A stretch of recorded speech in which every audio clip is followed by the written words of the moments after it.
Welcome to the Just Another Pop Culture Reference Mystery Box, where each month I will be doing a pop culture-inspired custom modification based on the roll of the dice. Spring has sprung, and I dug into my box of brown paper bags to bring out this beauty of a bag to see what mystery car awaits. And it's a Beetle. Not bad. It's a Maisto with a metal body and a plastic base. The challenge this month is sending a car to race at Gaslands TV, who recently added racing to their repertoire. The front bumper will have to go in order to do well on that track, so it's not a problem that it's all roughed up. Also, in the first Mystery Box video, I received a comment from John McDark-Coon. Apologies if I mispronounced that. He asked me to highlight drilling, tapping, and weighing techniques. So as an extra challenge this month, I'm going to focus a bit more on those and a bit less on painting. If you have a challenge you think I should do for a future mystery box, just reach out to Diecast Racing Report or drop a comment on this video. And while you're there, be sure to like, subscribe, and click the bell for notifications for the channel so you don't miss future challenges, especially if you make a suggestion. Each month, my mod is based on what I roll for each of two tables. The 6-sider is the pop culture theme, and the 12-sided dice gives me a random paint color for the build. This month I rolled a 6 for TV and a 12 for blue. The form of this car is a little different than your more common Hot Wheels or Matchbox cars, but it still drills apart the same, unless you want to take a soldering iron to it, and there's a link in the video if you do. There are two basic ways to open up your car.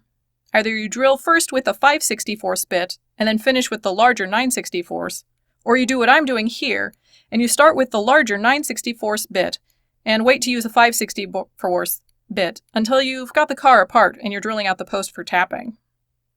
We have a difference in this modding household about which way is better, so I am showing you both ways. Once I got that car pried apart, get a good look at the posts, and they're looking good. So I'm going to go in with that smaller 5/64 bit to make sure I have a straight hole through the center of the post to allow for later tapping. You want to make sure to hold the car very steady and provide some sort of support behind it. I wouldn't recommend your hand. So you can get a consistent drill into that post. I like to use a dental pick to pick out some of the metal filings. A key difference you'll see in alternate brand cars like Maisto or Greenlight is an extra bracket for windshields and such. Removing them is basically the same as drilling out posts. All you need to do is drill with some care, and you don't want to crack them in the process. So I pry it with that same dental pick that I used to clean out my posts. I don't actually know if I'm going to keep this windshield, but I don't want to risk completely destroying it in the process.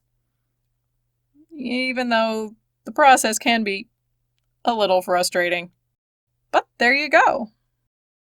Doesn't look too bad. And like I said, don't know if I'm using it, but better safe than sorry.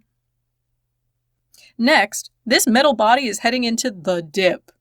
We mostly use regular paint stripper and epoxy remover here, but at the time of the video, we had a container of Citrus Strip, which is a fan favorite in the racing community, and it was sitting there ready to go to take off this blue paint. While it does take a little longer, the nice thing about Citrus Strip is you can keep it, which is clearly apparent based on the condition of the Citrus Strip we have here, and you can use it for multiple cars. I don't like to touch it with my gloves, even though it is safer to touch once you're wearing that PPE. I'm melting. Oh, what a world, what a world. And once I get it all buried in the goo and ready to marinate for a bit. In the meantime, I'm going to prep my wheels. After we have the car apart, next thing is wheel selection. The wheels that came on the car just won't do for racing, so I'm turning to this wheel farm that I keep. First, I'm looking for blue ones with what's already removed, and I keep the original axles for comparison to be able to make sure that I'm looking at the right size wheels and axle length. I do like these black wheels with blue rims, so I'm going to set those aside because they do seem to be the right size. I'm also a big fan of Trap 5 wheels, so I'm glad I have 2 of this Hot Wheels LaFasta on hand, because that's what it's going to take to get the right size wheels for this build, because the LaFasta has 2 different size wheels, and my Beetle does not. I can use the base also to line it up, make sure the axle length isn't going to interfere, or rather, the base isn't going to interfere with the axles. Looks like it's going to do, so now I've just got a little bit more drilling to do. This time, I did drill first with the 5/64, which is Kit's preferred way to do it. And the neat thing about doing that is that you get this trick where you get the ring of the rivet edge to come off nice and cleanly. Ta-da! Isn't that spiffy? I'm usually not this good at it, which is why I do prefer to do it the other way. That said, now my wheels are free. If I've learned one thing in my time modding, it is to do all your drilling and tapping before investing more time in the car. So now that she's out of the oven, so to say, I'm going to do just that. All it takes is this tap to add threads to the inside of these posts and to make putting the car together much easier on the other end. We purchased ours from Bright Vision Wheels, in case you're curious. You put the tap in as straight as you can, perpendicular to the car, and you apply just a little bit of pressure while you turn it clockwise to cut your threads. Be sure to do a slight counterclockwise reverse turn on occasion to release the pressure. If you don't, you could break a tap out in your peg, and it's only happened to me once, but I am still bitter. Some folks use oil or another lubricant for the process, but I've never found that to be necessary. But I do clean the little flecks of metal out of the tap threads when I'm done, so it's ready for the next post. As I mentioned, this car is going to Gaslands TV. So before I paint her, I want to add some weapons and armor to give her that Gaslands style. That said, the priority here is definitely racing, so I don't want to make it too top-heavy or wide. When I rolled blue and TV, the decision was basically made for me that I was building a TARDIS. This blue box from the Doctor Who series has seen a number of iterations over the show's nearly 60-year history. But the Ninth Doctor is my favorite, so it's his version that I'm using as my reference. I used armor plating to bring a more box-like, paneled look to the otherwise round blue vehicle. I've never built a Warden-sponsored car before, so that's what I'm doing here. The idea behind that team is that the driver is a prisoner welded into the car and racing for a chance at freedom. So the armor plates are going right over the door crack. And if you want proof that once you start doing Gaslands, you never throw anything away, I actually turned to this little container of old cut axles we have from previous diecast mods. We didn't even keep them intentionally. We just use this box as a safe place to do our cutting so that the axle pieces don't go flying across the room.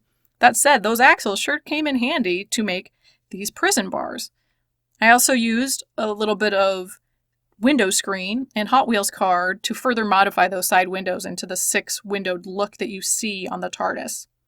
The Doctor isn't big into weapons, but I need something in place of that light atop the TARDIS, and this gear should make a good saw blade once I've got it painted. Speaking of paint, that's just what I need to do next. After a spray coat of Krylon Satin Deep Blue, I'm going to give the car some highlights and lowlights with 3 different colors of Tester's Blue enamel, including a Smurf blue color I mixed myself for Papa Speed Invitational a while back. It's a bit of a pity to break up that beautiful satin finish. I mean, that is a really good paint job. But I do like that the extra colors help give it a bit of extra depth and TARDIS-y details. I do add a little white to the front and rear windows as well on that armor plating to make it look more like the windows on the actual TARDIS. Also, the door placard on the US driver's side door.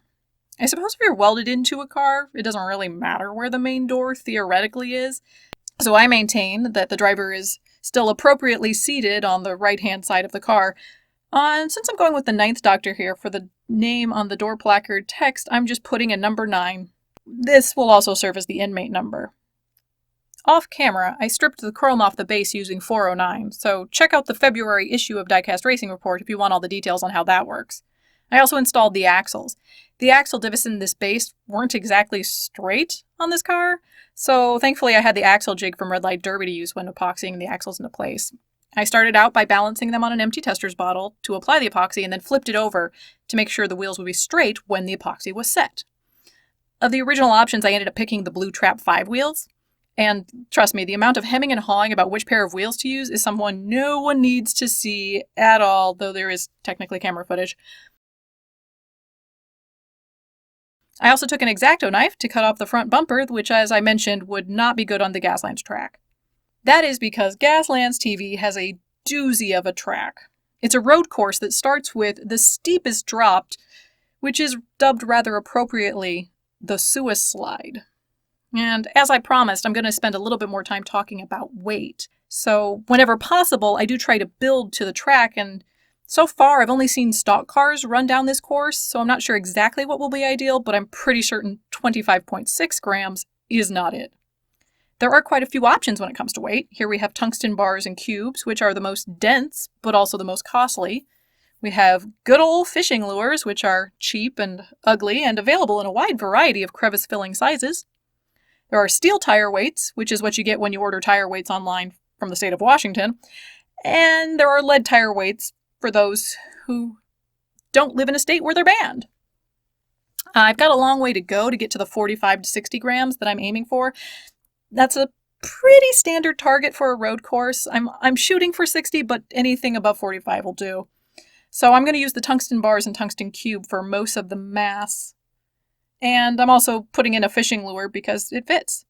The tungsten bars have this adhesive attached that I definitely want to remove.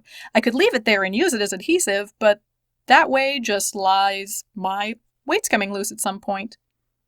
Instead, I'm going to attach all of this together using epoxy. Especially true for the design of this road course, I want to keep my center of gravity as low as possible. Hence the bars are going right there across the bottom.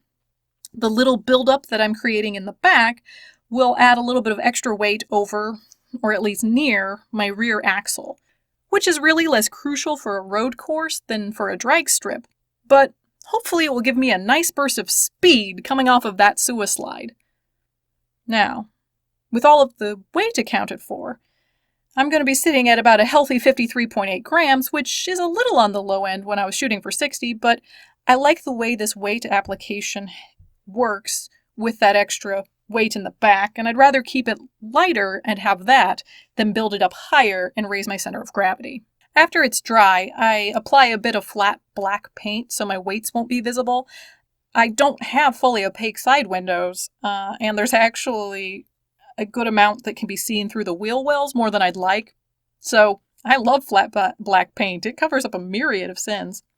And finally, it's time to screw it all together. I use 256 screws, also from Bright Vision Wheels, and this teeny tiny Allen wrench.